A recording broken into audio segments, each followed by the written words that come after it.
برای تولید زغال به صورت صنعتی ما از خاکره و انواع ضایعات کشاورزی استفاده میکنیم، مثل خاکره چوب که انواع مختلف دارن. اینا خاکره های چوب صنوبرن. هر چیزی که قابل دورریزه ما میتونیم اینجا استفاده کنیم، پایه سلولوزی داشته باشه. یک مقدار ما خاک زغال بهش اضافه میکنیم، پوست گردو و پوست های سخت میوه‌جات رو میتونیم در این تولید استفاده کنیم. ما در این مرحله خاکرهای خشک و تر رو با هم قاطی میکنیم، توسط این ماشینالات اینا رو دپو میکنیم، هم زده میشن و برای سرند و جداسازی میخ و چوب و فلزات و اینجور چیزا بعد خوش میشه. در این قسمت خاکره ها با هم مخلوط شدن، توشون قطعه های چوب و فلز و از اینجور چیزا هست. توسط سرند اینا رو جداسازی میکنیم و داخل دستگاه خشکم وارد میشه. شما این قسمت رو توجه بکنید. این قسمت ضایعات چوب و پوشال و اینا رو جداسازی میکنیم. این قسمت خشک‌کنمونه. از طریق این مشعل هوای گرم داخل کوره دمیده میشه، به طرف لوله های سینوسی میره.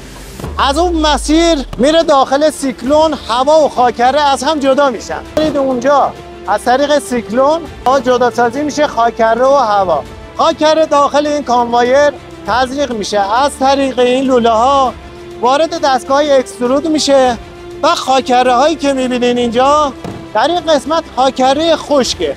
رطوبت خاکره کلا گرفته شده و به این شکل در میاد. اینا بریکت هایی هستن که آماده برای رفتن داخل کوره برای زغال سازی هست که به این صورت داخل واگن ها چیدمان میشن و برای کوره آماده میشن. واگن هامون مثل این واگن آماده شده برای جاگذاری در داخل کوره برای پخت زغال. ارتفاع واگن ها در این حده و حجمش حدوداً 1.5 تن اکستروده. لیفترک لطفاً بیارین.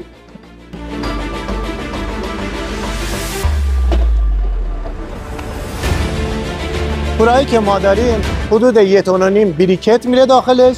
بعد اینا بعد اینکه پخت شد حدود 450-480 کیلو زغال ازش در میاد.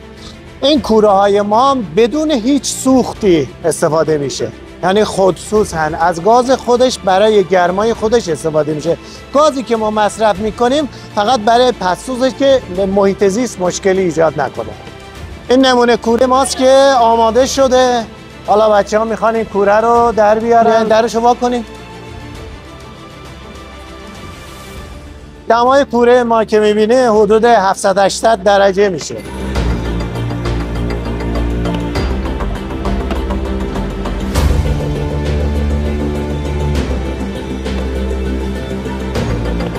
پخت این زغال تمام شده. تمام گاز و بویی که داره برای مشکل سردرد و اینا ایجاد میکنه تمامش از بین رفته.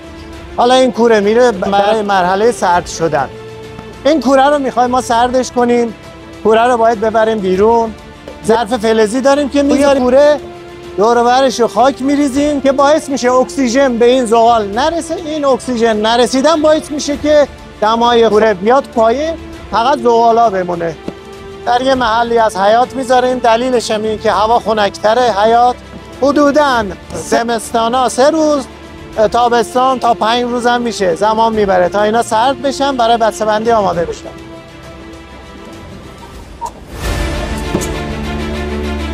بعد اینکه ما این دربا رو میذاریم روی واگن، خاک دورش رو سفت میکنیم که مشکل هوادهی داخل این واگن نباشه. این مشکل‌ها باعث میشه که زغال داخل این واگن خاکستر بشه. اینا رو روزانه چک میکنیم که این مشکلی برای هوادهی نباشه که زغالمون از بین نره.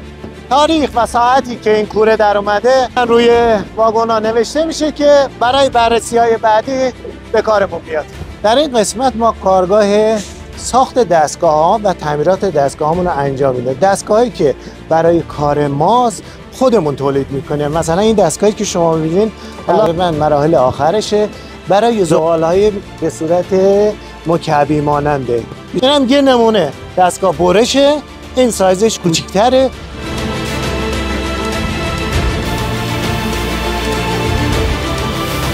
این سالن ما سالن بسته‌بندیه. بعد اینکه زغالا بیرون سرد شدن ما میاریم برای بسته‌بندی. در بسته‌بندی اینا تفکیک میشن درجه 1 درجه 2 و پرتایی که داریم دوباره برای چرخه تولید برمیگرده. اینا پرتای ما هستن، درجه 2 همون هستن و این به صورت شمشی درجه 1 همون هستن. بعضی موقع ما این درجه 1 رو قرش میدیم، بعضی موقع به این صورت تو کارتون بسته‌بندی میشن.